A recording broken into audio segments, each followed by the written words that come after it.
Welcome back to another episode of WJAG-TV. My name is Josalyn Clark. And I'm Maya Jordan. And this is WJAG-TV with your weekly school news.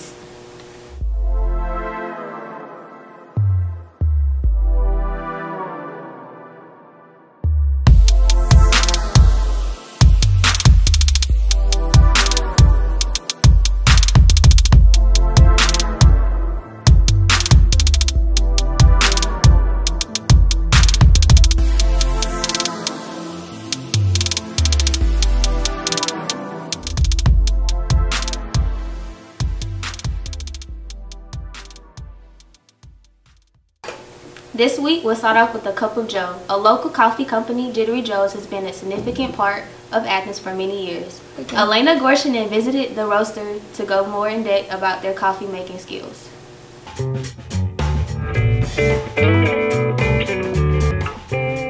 For many of us, coffee is an essential part of the day. Mornings just aren't complete without a cup or two to get us fueled. Studies show that 64% of Americans drink coffee every day, and 83% of teens, making America one of the largest coffee consumers in the world. One of the distributors here in Athens is Jittery Joe's, a local roaster that has provided coffee for over 20 years.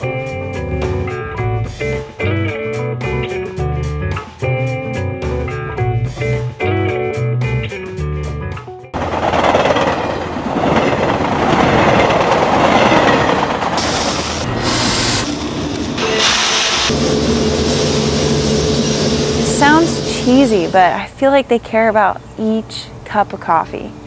It's not just about selling. It's nice because the coffee is so good, and finding good coffee without like an attitude behind it is really cool. It's just, Jittery Joe's in general has just felt more of like a community-based thing where it's always been part of Athens in some way, shape, or form. And it's because they do a lot of work with the community, and but they also just treat the employees very well.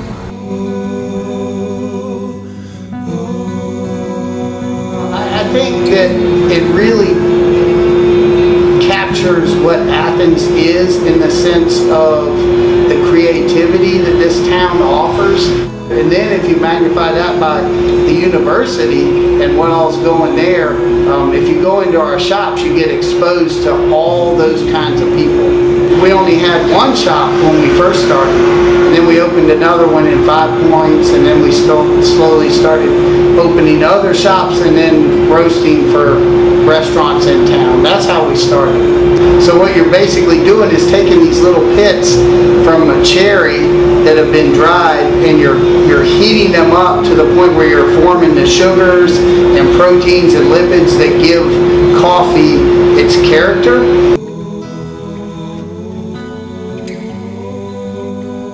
Charlie, the roaster, is always asking people every time they come in, it just happened, like how they like their coffee at home, whether they brew a pot at home or get cups of coffee in a store. Like, it's important that it's good and that they're taken care of. The atmosphere is as in the whole. So we are one big happy family. Even the customer comes over. I deliver coffee beans for Jittery Joe's. I've been doing it for like 22 or 23 years now. Put the coffee beans, maybe like the heavy ones, in the box, and then the rest of it I just put around the bike, around the moped, and after I takes it to the grit or to the last resort, big city or whatever, how many places I go to.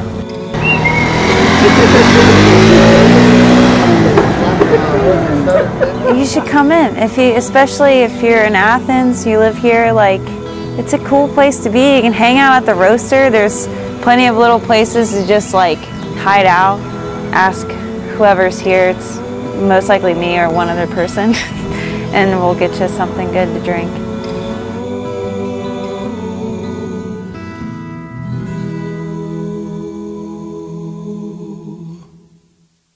So if you're ever in the mood for a good latte, make sure to stop by Jittery Joe's. This year's football season, there's been a rise in school spirit here at Cedar. Brooke Frazier and Clara Lankford talked to teachers and students about their thoughts on Cedar Show's spirit. The student section has impacted the football team and the atmosphere at Cedar in drastic ways. That's why we're doing so good, really, because of the student section. Like, people starting to believe in us around the state and everything, and the student section make a big difference. I feel like it's gotten way better, I mean, because last year we didn't even have a student section to now having one. And I mean, you know, sometimes you just need that push from your own fans, and it's like people that you really know, peers, stuff like that. So it's a big boost for us. I thought, like, by being involved with the student section, we can help the players and, like, spread school spirit and maybe help motivate them win. School spirit this year is 100 times better than it was last year, which was my first year here. I think a lot of it's because the students, you guys, have decided to have school spirit, which is a big deal. We never really had a student section before, and since we have one this year, it just helps the whole school in general. So y'all actually hyping the boys up. Like last week for Central's game, y'all helped them a lot. During the Central game, when we were next to them, that really hyped us up. Like, if we're near them, it hypes us up. I mean, I've always had school spirit. Like, I always wear blue and orange because, I mean, it's my school, so. But after the student section this past Friday night, I really feel better because the school spirit's definitely gone up a lot.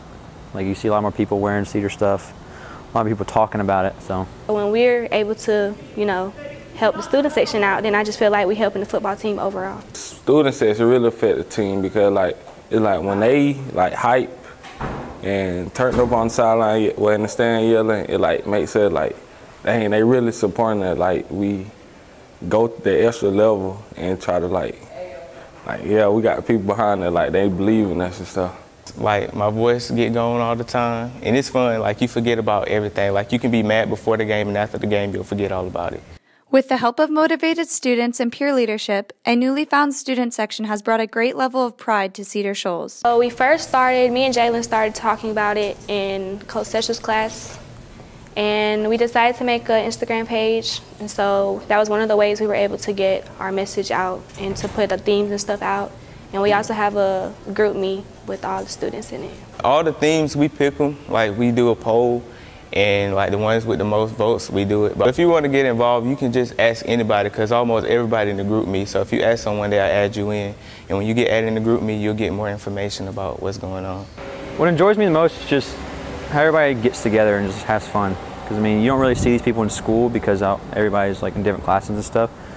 So when you get in the student section, you just like to have fun, cheer on football. So many kids all like feel almost ashamed about being at Cedar because all you've ever seen in the newspaper is negative things, and there's so many amazing things going on at Cedar that so many people don't know about.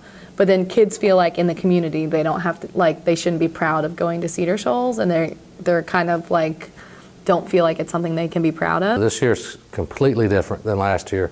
The attitude of students here this year, it just seems like there's more school spirit, there's more pride.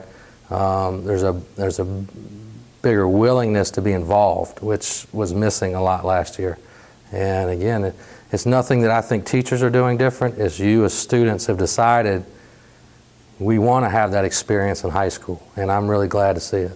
I'm also happy this is our senior year. You know, we never had a student session, so it's good to see like almost all the class 2019 participating in it.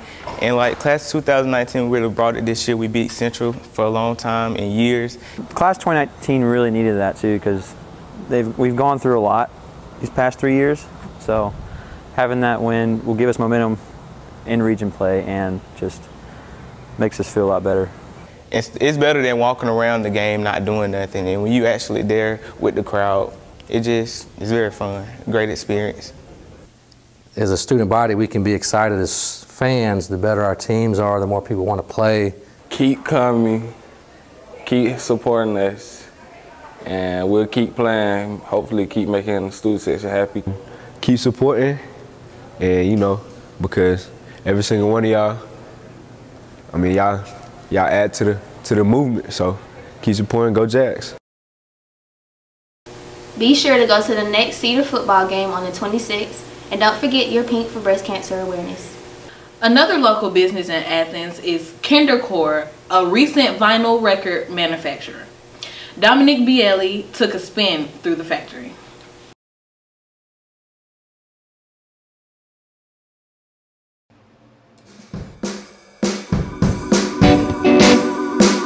Records have been around since the year 1948 and recently have started to gain popularity again. But have you ever wondered how a record was made? Cash Carter, who is a representative of Kindercore Vinyl, showed us the step-by-step process towards creating a vinyl record. These PVC pellets, this is a hopper that we put it in. And we put the PVC in here, and it gets fed through the throat of the extruder right here. And when it gets to the extruder, there's a screw in there that propels the melted PVC forward as it's melting.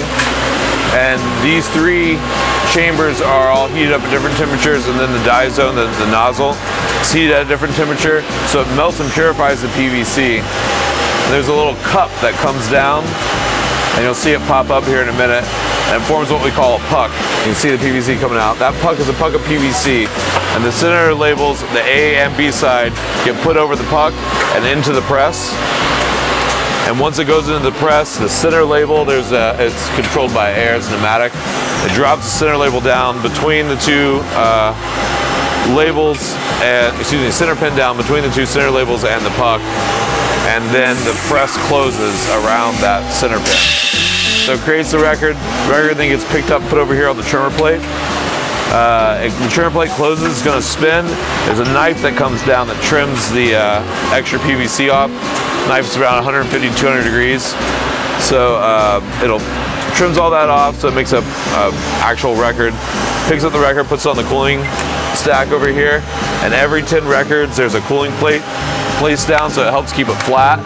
And it also helps distribute the heat through the aluminum, because the aluminum absorbs the heat a lot better than PVC does.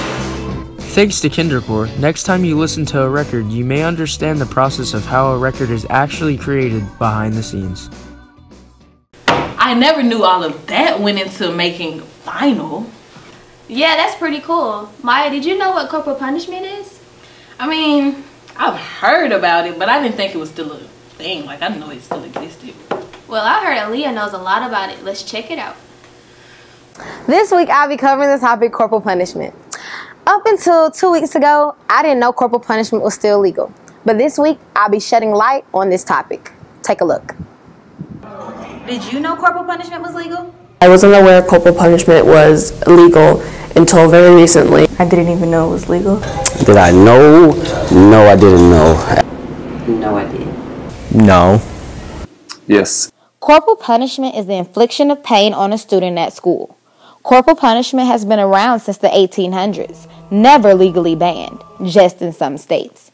As of now, it's legal in 20 states in the United States, including Georgia. Our principal, Mr. Maxwell, recalls a time when he was spanked in school. In 7th grade, I think it was, I had a good teacher named Mr. Starr, who was the male science teacher on the hallway, and it was a 2-story building in a very large middle school, and he used to take folks to the stairwell to paddle them, so kind of everyone knew what was going on when you heard certain noises coming from the stairwell. And he had a paddle that he had the industrial arts teacher, was like a woodshop teacher, route out some stars in the paddle instead of holes. And so the thing was, if you don't straighten up, you'll be seeing stars. This particular day, to set it up, it was hot. We didn't have air conditioning like you guys got air conditioned schools now.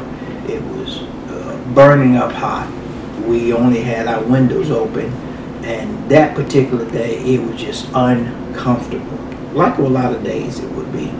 Very uncomfortable and just antsy, you know, just I couldn't get comfortable and just irritable and just in one of my moods.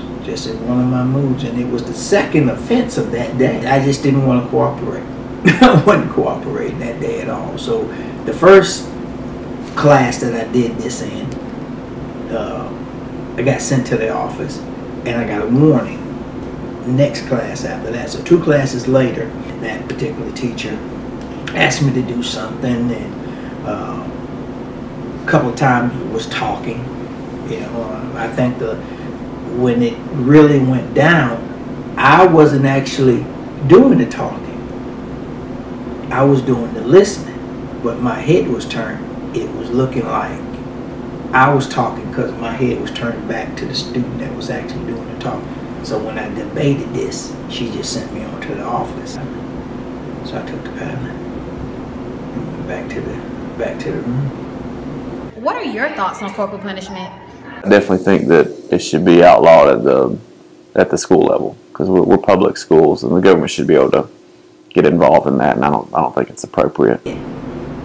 So, or if you're one of those kids who got into trouble and you met this principal for the first time and it was time for you to get disciplined, well, as a kid or as an adult, I wouldn't want a stranger disciplining me or my child. No, I do not feel that corporal punishment should be legal.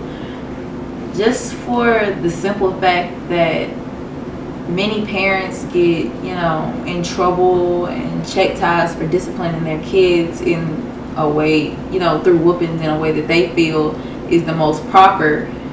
But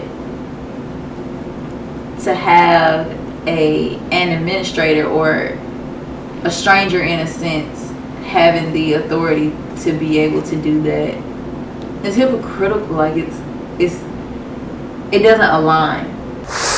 To think about it is really crazy, because like I'm not understanding. I'm pretty sure everybody out of this school will find that highly like irritating in their head, because like if you really like break it down and like actually think about it, like corporal punishment, like who actually wants to get hit by a teacher? Like, the law says that corporal punishment can be administered by any principal or school administrator, but the school administration must submit upon request the reason for the punishment in writing to the student's parents. The punishment cannot be excessive. For example, anything leaving a bruise can be considered excessive. So could corporal punishment ever make a comeback here at Cedar Shows? I doubt it, but as long as it's legal, anything is possible. Now to Brown Johnson with sports.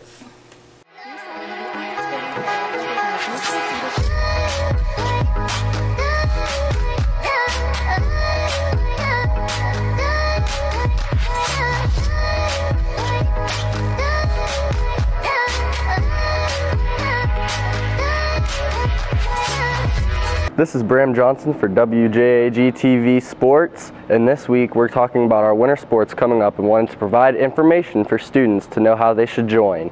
Coaching swimming is a new coach this year, Coach Basil. My expectations for this season are that we see a lot of growth with the swimmers. We're implementing dryland practices, so I'm expecting to see the swimmers progress in their physical strength as well as their endurance in the water, and so we're expecting to see more speed come out of this.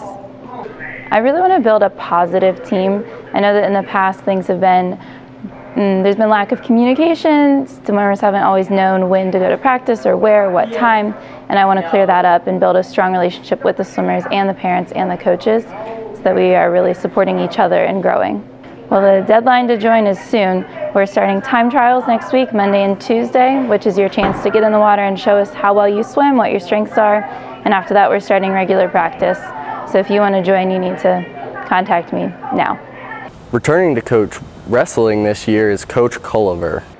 People just actually, you need to be obviously eligible for whatever your class, whatever class you're in. You need a up-to-date athletic physical. That's all you need to participate in wrestling.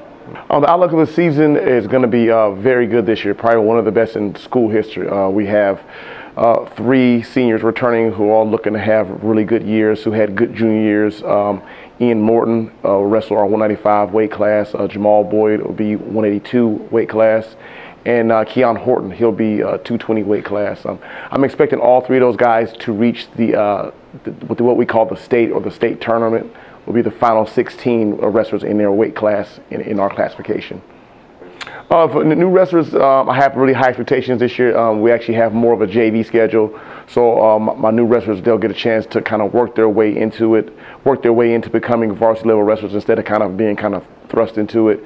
I also have really high expectations because We have really good senior leaderships. The young men I just mentioned, they're really good mentors as far as being good student athletes as well as being good people, and also model of very consistent practice habits and good things for young guys start out.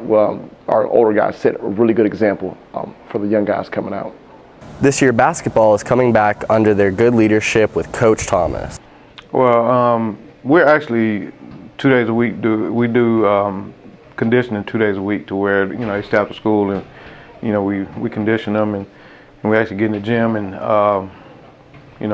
do some basketball related type stuff, whatever. But I mean, players can always work on their own. They can always get up shots, just doing any kind of cardio or whatever. And they kind of start hydrating themselves properly. So there's a lot that they can be doing on their own, but we're kind of doing some stuff twice a week. To be honest, I expect, last year was, kind of disappointing. But, in saying that we were, a young team, I expected us to be better than we were. But the biggest thing is, just a total buy-in by the players, and, have a family atmosphere, and really just have fun. And, we're going to set some goals, and we'll talk about those in the coming weeks. And then, and just play hard, and have fun. Well, our schedule is very tough. It was tough last year, and it's even tougher this year. So, we start out right out the bat. We play Pebblebrook, who's one of the top programs in the state of Georgia. And so just going through that gauntlet is going to be tough for them. So hopefully getting some early success will kind of help us a little bit. Well, I just don't want to take anything for granted as a coach. I want to make sure that I don't assume that they know this and that. I want to make sure that, I teach them, everything that we need to teach them, and just not take things for granted. And we don't want to leave anything out on the court. We want to make sure that we prepare for each opponent like we, thoroughly, and give ourselves a chance to win every game. This past Friday, Cedar Shoals played Johnson and won 45-20. Now to Sage and Malum with the rest of that story.